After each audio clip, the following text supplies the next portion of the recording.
రాహుల్ గాంధీ గారిని, రేవంత్ రెడ్డి గారిని మరి ఎక్కడ చచ్చిండ్రు అని మాట్లాడేంత అహంకారపు, దుర్మార్గపు ఈ దుష్ట మాటలు ఎందుకు మాట్లాడుతున్నారని నేను అడుగుతున్నా కేటీఆర్.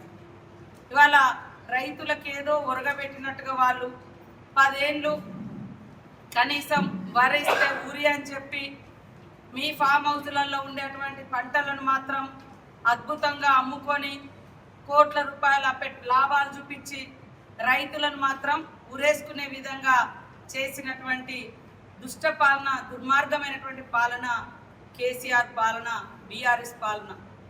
ఈరోజు త్యాగాలు చేస్తూ ఈ దేశ స్వతంత్ర పోరాటంలో కానీ, దేశ అభివృద్ధిలో కానీ, దేశ ఐక్యతలో కానీ మరి నెహ్రూ గారి కాడ నుంచి మొదలుపెట్టి రాజీవ్ గాంధీ గారి వరకు ప్రాణ త్యాగాలతోటి ఇవాళ దేశ అభివృద్ధిలో మరి పాల్గొన్నటువంటి కుటుంబం మీద ఎందుకు మీకు అంత ఉక్కసు అని నేను అడుగుతున్నా.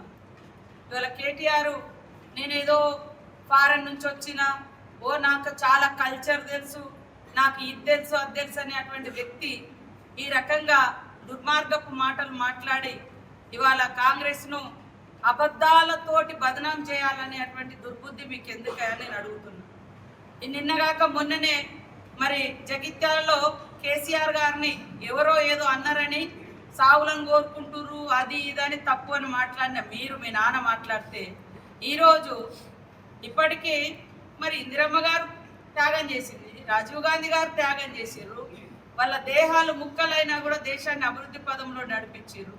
మీరు ఎంతసేపు ఇతరుల చావుల మీద, ఇతరుల యొక్క చావులను కోరుకోవడం, ఇతరులను చచ్చే రకంగా ప్రేరేపించడం, తద్వారా అధికారాన్ని సాధించుకోవాలనేటువంటి అక్కసు, అంత దుర్మార్గమైనటువంటి ఆలోచన నీకు ఎందుకు వస్తుంది కేటీఆర్ అని నేను అడుగుతున్నాను.